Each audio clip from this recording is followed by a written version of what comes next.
जितेंद्र आव्हाड किती वेळ दिलाय मला काय माहित नाही, त्यांनी सांगितलं. छत्रपती शिवराय, हिंदुहृदय सम्राट, शिवसेना प्रमुख माननीय बाळासाहेब ठाकरे, आपल्या राज्यघटनेचे शिल्पकार भारतरत्न डॉक्टर बाबासाहेब आंबेडकर यांना अभिवादन करतो. विधिमंडळातील माझे ज्येष्ठ सहकारी माजी मंत्री जितेंद्रजी आव्हाड, माजी खासदार आणि शिवसेना नेते श्रीयुत राजनजी विचारे, आपल्या मनसेचे नेते अभिजितजी पानशे, अविनाशजी जाधव, आमचे खासदार संजयजी पाटील, आमचे उपनेते गुरुनाथ खोत, माजी आमदार मनोहर भोईरजी, आमचे आमदार महेश सावंत, आमची ज्योतिताई, आमचे माजी आमदार श्रीयुत रमेश कोरगावकर, श्रीयुत रवींद्र मोरे, त्याचबरोबर एम के मडावी, व्यासपीठावरील सर्व मान्यवर मंडळी, पत्रकार मित्र आणि माझ्या समोर उपस्थित असलेल्या हजारोच्या संख्येनं बांधवांनो, भगिनीनो आणि सहकारी मित्रांनो, ऑक्टोबर हिट सुरू झाली आहे. मी आता गावाकडून आलो, भात कापणी सुरू आहे. मला असं वाटत होतं की फक्त कोकणामध्येच आणि बाहेरच फक्त ऑक्टोबर हिट आहे, त्यामुळे आम्ही जास्त गरम झालोय. परंतु आजचा मोर्चा बघितला तर महाराष्ट्रामध्ये सगळ्यात जर गरम कोण झाले असतील तर आमचे ठाणेकर झालेले आहेत. बांधवांनो, बहिणीनो, महाराष्ट्राला हीच एक अपेक्षा आहे की तुमच्यासारख्या लोकांनी अन्यायाच्या विरोधात पेटून उठलं पाहिजे. ज्या ठिकाणी न्याय होईल त्या ठिकाणी सन्मान केला पाहिजे. परंतु अन्याय सहन करणारा सुद्धा गुन्हेगार तेवढाच असू शकतो आणि म्हणून अन्याय सहन करण्याची परिसीमा आहे. अन्याय फार सहन करू नका, सहन करू नका. मी फार तांत्रिक बाबीमध्ये जाणार नाही. ठाणेकरांच्या प्रत्येक वेदना, ठाणेकरांची प्रत्येक अडचण, ठाणेकरांचं प्रत्येकाचं दुःख, मग ते पाणी समस्येचं असेल, रस्ते समस्येचं असेल, घोडबंदरचं असेल, त्या ठिकाणी वाहतुकी संदर्भातलं असेल, भ्रष्टाचाराचं असेल, अनधिकृत बांधकामाचं असेल किंवा अन्य कोणता असेल, अधिकाऱ्यांचा भ्रष्टाचार असेल, त्यांच्या नियुक्त्या असतील, त्यांच्या नेमणुका असतील, या संदर्भामध्ये सर्वांनीच या ठिकाणी आपले मत मांडलेलं आहे, आपले विचार मांडलेत. आयुक्तांना आम्ही आपल्या सर्वांचं म्हणणं लेखी स्वरूपामध्ये दिलेलं आहे. तिथेही आयुक्तांना आम्ही 4 शब्द काय सांगायचे ते सांगितले. पण राजनजी विचारे, तुम्ही सगळे लोक जे बोलत असता म्हणता की आयुक्त हे हतबल आहे, ते हेल्पलेस आहेत. तुम्ही तर आता म्हणाला पोलीस सुद्धा या ठिकाणी हेल्पलेस आहेत. कोण? जर पोलीस किंवा प्रशासन अशा पद्धतीने जर हेल्पलेस असेल, ते जर त्या ठिकाणी हतबल असतील, तर मला असं, मी त्यांना हतबल म्हणणार नाही, तर ते राज्यकर्त्यांचे बटीक झालेले आहेत असं मी त्यांना डायरेक्ट म्हणेन. काय कमी अधिकाऱ्यांची काय अधिकाऱ्यांना? अधिकाऱ्यांना अधिकार कमी नाहीत. रस्त्यावरचा एखादा पोलीस शिपाई सुद्धा जर आमच्याकडून कळत नकळतपणे चूक जर झाली तर आम्ही आमदार आहोत की खासदार आहोत याचा विचार न करता तो आम्हाला त्या ठिकाणी 4 गोष्टी सुनावतो. तो आमच्या गाडीचा नंबर घेतो आणि आम्ही घरी पोहोचलो नाही तर आम्ही काही चूक केली असेल, बेल्ट लावला नसेल, सिग्नल तोडला असेल, गाडीचं स्पीड अधिक असेल, तर त्या संदर्भातलं शेवटी चलन, दंडाचं चलन आमच्या घरी येतं, मोबाईलवर येतं. येतं ना तुमच्या? जर एकाच पोलिसाला एवढा अधिकार आहे तर IAS officer, IPS officer, IFS officer अशा पद्धतीने हेल्पलेस का झालेत? हतबल कशाकरता झालेत? मी तर म्हणेन असा जो कोणी अधिकारी असेल त्याला मी हतबल म्हणणार नाही, तर तो सुद्धा सत्तेचा लाचार झालाय असं मला म्हणावं लागेल, असं मला म्हणावं लागेल. काय IAS अधिकाऱ्यांना काय कमी असते अधिकार? IPS अधिकाऱ्यांना काय अधिकार कमी असतात?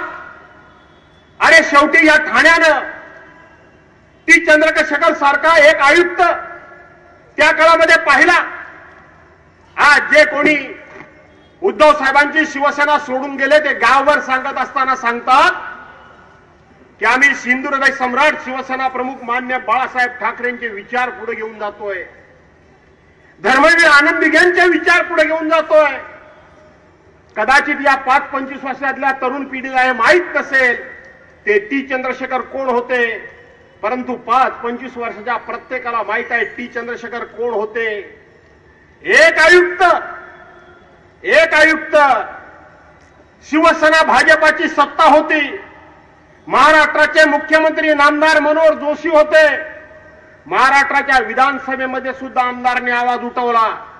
महाराष्ट्र शिवसेनेच्या भाजपाच्या आमदारांनी अनेक वेळेला राज्याच्या मुख्यमंत्र्यांना भेटून हा आयुक्त इथून बदला नाही तर आमचं राजकारण संपेल अशा प्रकारच्या तक्रारी केल्या. मला सांगताना अभिमान वाटतो. त्यावेळेला सत्ता शिवसेनेची होती. अरे शिवसेना प्रमुखांचे आनंद दिघे साहेबांचे विचार हे होते की या शहरामध्ये पुढच्या 25 पिढ्या आमच्या राहणार आहेत. आम्ही जे विकासाची त्या ठिकाणी योजना आखतोय, विकास करतोय, त्याचा चांगल्यातला लाभ किमान या नागरिकांना 50 वर्ष मिळाला पाहिजे आणि म्हणून सत्ता लावावर लावण्याचा प्रयत्न त्यांनी केला. सत्ता गेली तरी हरकत नाही, पण ठाण्याची सगळी अनधिकृत बांधकामं तुटली पाहिजेत. ठाण्याचे रस्ते प्रचंड अशा पद्धतीचे रुंद झाले पाहिजेत. ठाण्याच्या रस्त्याच्या कडेला कुठली झोपडी असता कामा नये, कुठली हातगाडी असता कामा नये. हा 50-100 वर्षाचा विचार शिवसेना प्रमुखांच्याकडे आणि आनंद दिघे साहेबांच्याकडे होता. भ्रष्टाचार बऱ्याच ठिकाणी असतो, नाही असं नाही, पण आज ज्यावेळेला व्यासपीठावरच्या प्रत्येक माणसांचा आयुक्तांच्या समोर त्यांनी जो भ्रष्टाचाराचा पाडा वाचला, तो पाडा ऐकल्यानंतर मला सांगावं लागेल की उभ्या महाराष्ट्रामध्ये जर सगळ्यात भ्रष्टाचार कुठे असेल तर ह्या ठाणे महानगरपालिकेमध्ये आहे, हे मला इथं सांगावं लागेल. या ठाणे महानगरपालिकेमध्ये आहे. हा बाळासाहेबांचा विचार होता, हा दिघे साहेबांचा विचार होता. अरे तुम्ही स्वतः करता, स्वतःच्या चेल्या चपाट्यांकरता, सत्ता विकत घेण्याकरता, माणसं विकत घेण्याकरता, दुसऱ्याच्या पक्षातले कार्यकर्ते विकत घेण्याकरता, म्हणून अशा पद्धतीनं भ्रष्टाचार करणार आणि तो भ्रष्टाचाराचा पैसा वाम मार्गाला लावणार. आणि म्हणून इथं ठाणेकरांच्या जमीर, सच्चक विवेक बुद्धी याला आव्हान खऱ्या अर्थानं आज निर्माण झाले. हे आव्हान निर्माण झालंय. काय भविष्यामध्ये अशा पद्धतीने या भ्रष्टाचारी लोकांची सत्ता तुम्ही ठेवणार का? भ्रष्टाचारी लोकांची जर सत्ता ठेवली तर तुमचेच शेवटी पुढची पिढी आहे ती तुम्हाला कधीही माफ करणार नाही. आणि त्याचबरोबर इथून मी मुंबईकरांना आव्हान करतोय. आज मुंबईमध्ये संपूर्ण सिमेंटचे रस्ते आम्ही करतोय.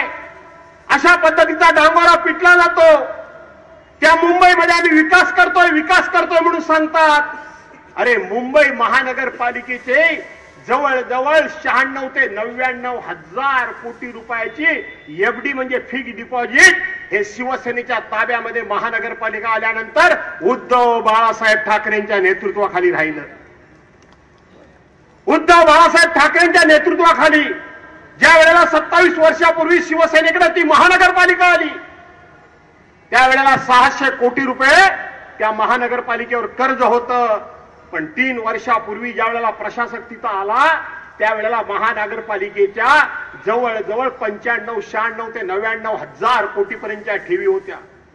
आपल्याला आठवत असेल देशाचे पंतप्रधान मुंबईमध्ये एका कामाच्या भूमिपूजनाकरता आले होते, उद्घाटनाकरता आले होते आणि देशाचे पंतप्रधान असे म्हणाले की अशा पद्धतीनं एखाद्या संस्थेचा पैसा हा बँकेमध्ये ठेवून विकास होत नाही. देशाच्या पंतप्रधानांनी अशा प्रकारचं भाष्य करणं म्हणजे पर्यायानं या भ्रष्टाचारांना एक प्रकारचं प्रोत्साहन देणं, त्यांच्या भ्रष्टाचाराला त्या ठिकाणी राजाश्रय देणं, त्यांनी केलेला भ्रष्टाचार हा देशाच्या सर्वोच्च नेत्यांनी मान्य करणं असा त्याचा अर्थ होतो. आणि म्हणून आज ही महानगरपालिका कर्जाच्या बोजाखाली आहे. ही महानगरपालिका त्या ठिकाणी कर्मचाऱ्यांचे वेळेवर पगार देऊ शकत नाही, ही महानगरपालिका रिटायर झालेल्या कर्मचाऱ्यांची देणी वेळेवर देऊ शकत नाही, तीच अवस्था जर ह्यांच्या हातात मुंबईची महानगरपालिका राहिली तर लवकरच ती अवस्था त्या मुंबई महानगरपालिकेची व्हायला आता वेळ लागणार नाही. यांचा डोळा त्या डिपॉझिटवर आहे, डिपॉझिटवर आहे, त्या डिपॉझिटवर आहे. ते डिपॉझिट कसं राहिलं ते बघा. आशिया खंडामध्ये सगळ्यात स्वस्त बसचा जर प्रवास कुठं असेल तर मुंबई महानगरपालिकेचा आहे. आणि तुमची मला वाटतं बस प्रवास ट्रान्सपोर्टेशन बंदच पडलं. मागच्या वेळेला 1-1 कोटी रुपयाच्या काहीतरी 37 गाड्या तुम्ही आणल्यात, त्यातल्या मला वाटतं 16 की 17 गाड्या आता भंगारामध्ये विकायला काढलेल्या आहेत, आणि मुंबईमध्ये आशिया प्रायव्हेटायझेशन करायला दिलंय त्याच्यामध्ये. आणि म्हणून आशिया खंडामध्ये सगळ्यात स्वस्त बस सेवा ही मुंबई महानगरपालिकेची आहे.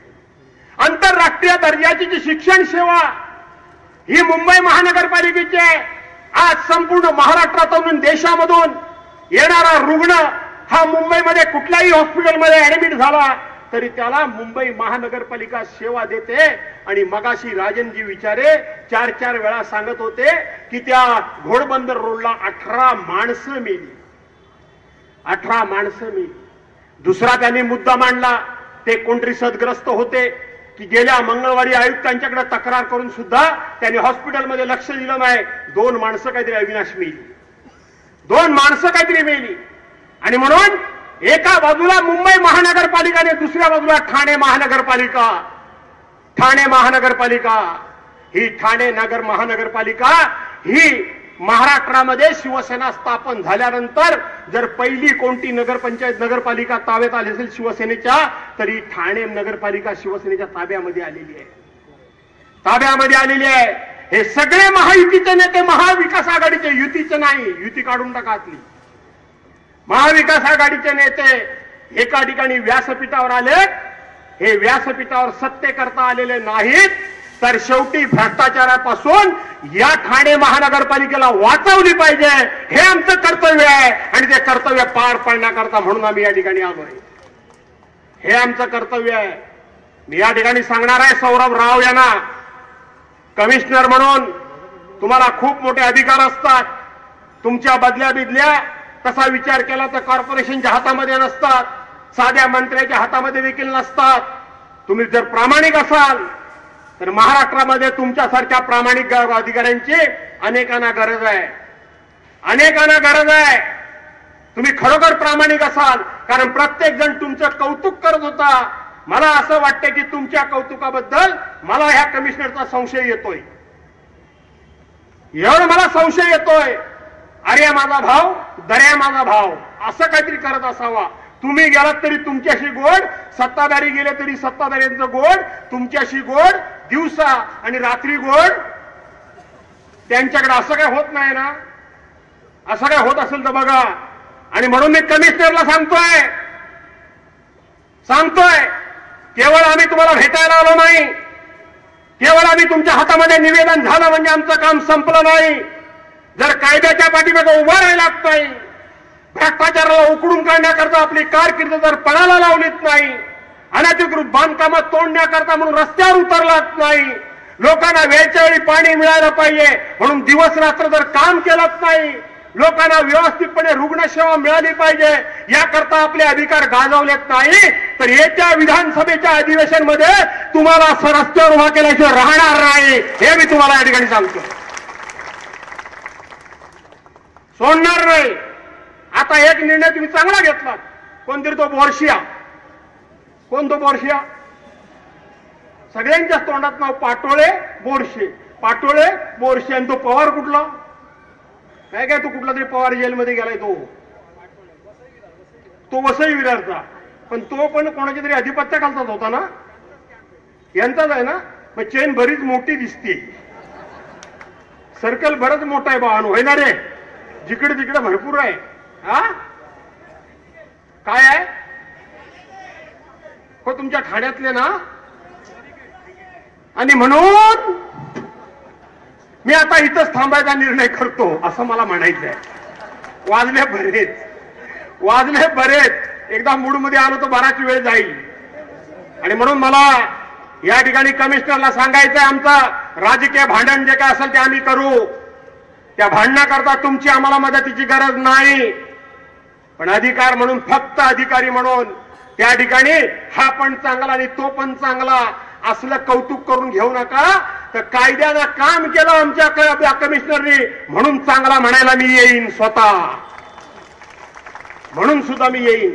पोलिसांना पण तेच सांगतोय, पोलिसांना पण ते सांगतोय, तुम्ही पोलीस आहात, तुमच्या अंगावर खाकी वर्दी आहे म्हणून तुम्हाला किंमत आहे. तुमच्या अंगावर जर खाकी वर्दी नाही तर तुम्हाला कोण विचारतो. पण किमान स्वतःचा जमीर, स्वतःचा त्या ठिकाणी स्वाभिमान घाण ठेवला तरी चालेल, पण अंगावरच्या वर्दीची इब्रत राखण्याचं काम तुम्हाला करावं लागेल,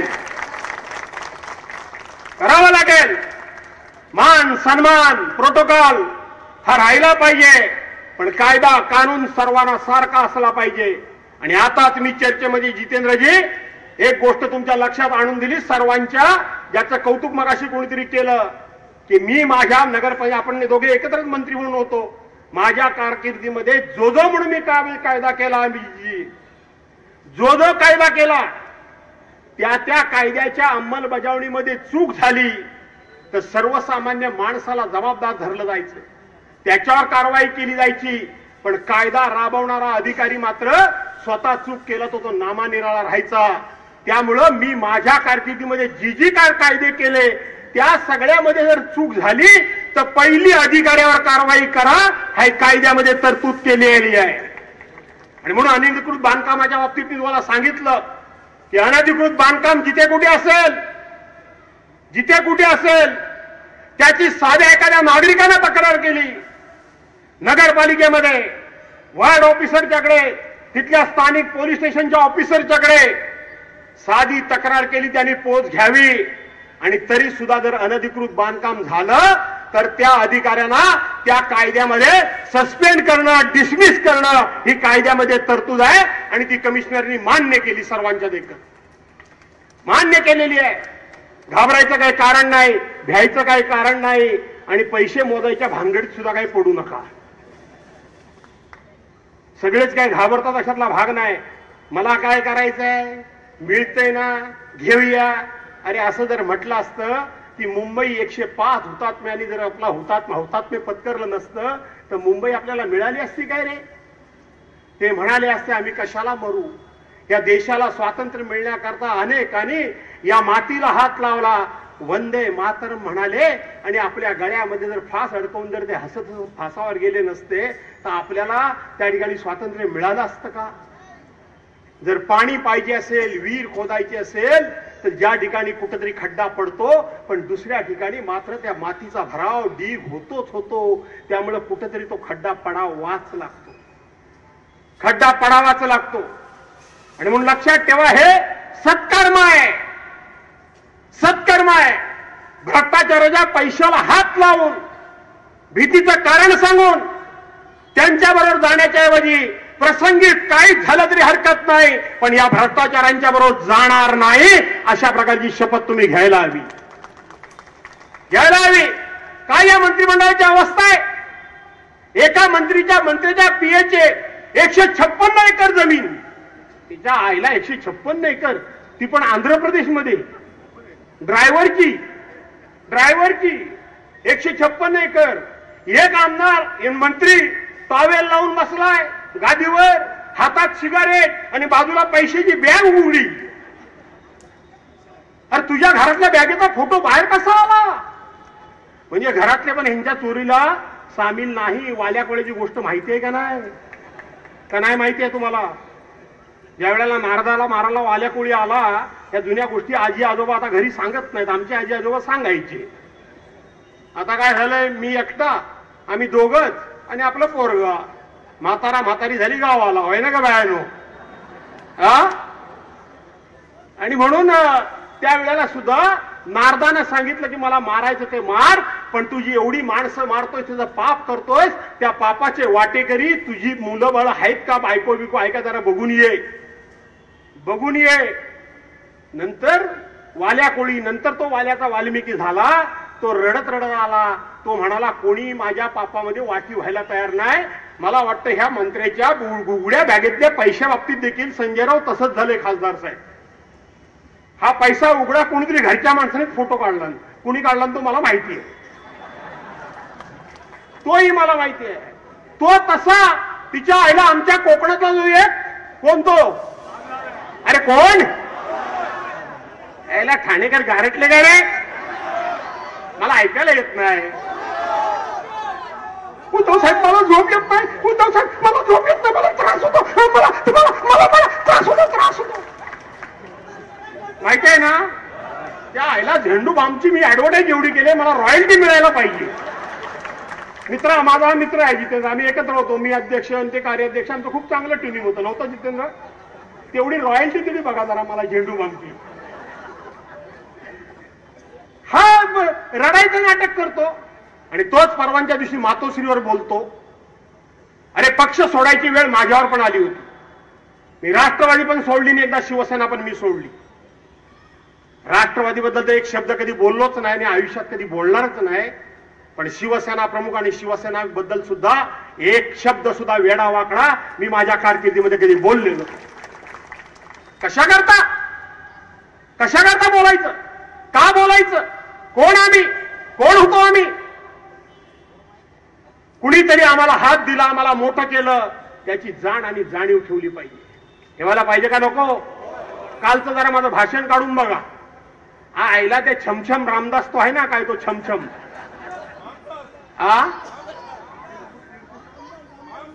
हो पण तो बारवाला छमछम बायकांच्यावर पैसे उडवणार, बरोबर आहे की नाही. म्हणजे तुमच्यासारखे कोण जात असतील ते, बायका नाचवायच्या, त्याच्यावर पैसे उडवायचे आणि ते गोळा कोणी करायचे, रामदास कदमान. बरं, रामदास कदम गृहमंत्री, गृहराज्यमंत्री होता, म्हणतो 30 वर्षापूर्वीचा माझा बार आहे, म्हणजे 30 वर्ष हे छमछम चालू होतं. पोरगा काय म्हणतो, मी पण नगरी काय तो गृहराज्यमंत्री आहे. अरे स्वतःच्या आईच्या नावावर तुमचा भार आहे, स्वतःच्या पत्नीच्या नावावर तुमचा भार आहे. या महाराष्ट्रामध्ये तुमचं तोंड सुद्धा कोणी बघू नये आणि तोंड डावण्याच्या लायकीचे तुम्ही नाहीत. आईच्या नावावरच्या बार मध्ये तुम्ही बार बाला नाचवता, तेथून पैसे कमवता आणि ते लोकांना वाटता आणि तुमच्या त्या घाणेरड्या तोंडानं तुम्ही मातोश्री बद्दल बोलता. खरं तर तुमच्या जीवा झडल्या पाहिजेत, त्यांचे तुकडे पडले पाहिजे. शिवसेना प्रमुखांच्या मृत्यूचं अशा पद्धतीनं राजकीय भांडवल का, त्या पक्षाचे प्रमुख काय बोलले नाहीत. मला विचारायचं एकनाथराव शिंदेना, शिवसेना प्रमुखांच्या बद्दल अशा प्रकारचं भाष्य केल्यानंतर तुम्ही खरोखर जर शिवसेना प्रमुखांना मानणारे होतात, खरोखर जर तुम्ही शिवसेना प्रमुख तुमचे जर आदर्श होते, तर त्या रामदास कदमची जीभ का हसडलीत नाही. तुम्ही हसडायला पाहिजे होती का नाही. पण ते मात्र कुठं काही झालं नाही, कुठेही काय झालं नाही, कुठेही काय बोलले नाही. अरे बाळासाहेबांचा आदर्श, सगळ्या पक्षाचे लोक, आम्ही हिंदीचा द्वेष करत नाही, आम्ही हिंदीच्या विरोधात नाही. पण ज्या वेळेला गुजरातला खुश करण्याकरता म्हणून, दिल्लीश्वरला खुश करण्याकरता म्हणून देवेंद्र फडणवीसांनी निर्णय घेतला की महाराष्ट्रामध्ये आम्ही पहिलीपासून सक्तीची हिंदी करणार, त्यावेळेला सगळ्यांनी आपली तत्व बाजूला सारली आणि केवळ मराठी करता एकत्र आले. एकनाथराव, तुमचा पक्ष कुठं होता, तुमचा पक्ष होता कुठं. महाराष्ट्रातल्या मराठी माणसाबद्दल तुम्हाला काही कळव नाही. तुम्हाला फक्त आणि फक्त हमेशा आणि काय ते नरेंद्र मोदी जी हुजूर, जी हुजूर, आज्ञा हुजूर,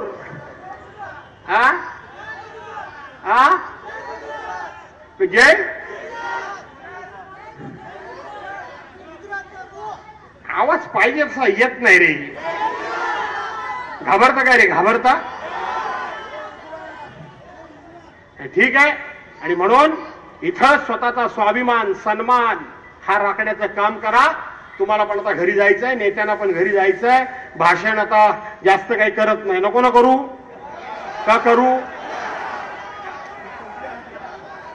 पण मग मला राजनजी विचारे निवडणुकीला बोलवणार नाहीत. अहो जितेंद्रजी, पक्ष फुटल्यानंतर गेल्या त्या 2 वर्षाच्या कोजागिरीला संपूर्ण महाराष्ट्रामध्ये पहिली सभा घेण्याचं धाडस या ठाणेकरांनी दाखवलं आणि भाषण करण्याचं धाडस पहिलं भास्करला जाऊन दाखवलं. होतात ना तुम्ही का नव्हतात? अन्यायाच्या विरोधात पेटलं पाहिजे. हा छत्रपती शिवरायांचा महाराष्ट्र आहे, हा छत्रपती संभाजी महाराजांचा महाराष्ट्र आहे, हा डॉक्टर बाबासाहेब आंबेडकरांचा महाराष्ट्र आहे, हा हिंदू हृदय सम्राट शिवसेना प्रमुख मान्य बाळासाहेब ठाकरेंचा महाराष्ट्र आहे, हा कैलासवासी यशवंतराव चव्हाणांचा महाराष्ट्र आहे, शाहूंचा महाराष्ट्र आहे, फुलेंचा महाराष्ट्र आहे, आंबेडकरांचा महाराष्ट्र आहे. या सगळ्यांचा हा महाराष्ट्र आहे आणि त्याचे तुम्ही वारसदार आहात, त्याचे वारसदार आहात. आणि म्हणून त्या वारसाच्या वारसदार म्हणून त्यांच्या विचारांच्या बरोबर कायम राहा. या अन्याय बिन्यायाचा आम्हाला काही त्रास होत नाही. मी माझं कधीच आयुष्यामध्ये सांगत नाही, आम्हाला त्रास होत नाही. पहिल्या दिवशी माझं घर जाळायचा प्रयत्न केला. घरामध्ये माझी पत्नी, माझी सून, माझा मुलगा आणि 2 वर्षाचं त्यांचं लहान बाळ. टाकले बॉम्ब, पेट्रोल बॉम्ब घरावर, आग लावायचा प्रयत्न केला. बोललो नाही काय? मीच जर बोललो, कारण लढाई मी लढतोय. जर सरदारच आपली दुःख सांगायला लागला तर सैन्य बाजूला पळेल. मी सांगत बसलो नाही. किती चौकशा लागल्या, किती चौकशा लागल्या. त्यानंतर 2 वेळा हल्ले करायचा प्रयत्न झाला. एकदा सिंधुदुर्गामध्ये देखील झाला, पण तिच्या आईला ह्यांच्या बापाला घाबरल तर भास्करचा दोघ असला. मी कोण नाही, मी एक सामान्य माणूस आहे, सामान्य माणूस आहे. पण माझी बाजू सत्याची आहे आणि तुम्ही पाठीशी आहात ना सगळ्यांच्या. आणि म्हणून ती महाविकास आघाडी, भावानो, मी लहान माणूस आहे, टिकवा. उगाच काहीतरी छोटे मोठे मतभेद काढू नका. कुठे गेले ते आमचे, माझा गाववाला विक्रांत चव्हाण, कुठे आहेत ते? हे झालं तर आम्ही राहू, ते झालं तर आम्ही राहू, हे सगळं विसरून जा. काय वाटेल ते झालं तरी असं सांगा. वरिष्ठांना आम्ही समजावू, पण सगळे एकत्र राहून सगळ्या ह्या नगरपालिका, महानगरपालिका, जिल्हा परिषद, पंचायत समिती, ग्रामपंचायती, सोसायटी, बँका या महाविकास आघाडी म्हणून आम्ही जिंकू, अशा प्रकारचा निर्धार आणि निश्चय करा. आणि तशा प्रकारची तुम्हाला आई जगदंबेने सद्बुद्धी देवो अशी प्रार्थना करून आपल्या सर्वांची रजा घेतो. जय हिंद, जय महाराष्ट्र. यानंतर राष्ट्रगीत होईल. कृपया सर्व राष्ट्रगीतासाठी उभं राहावं. एक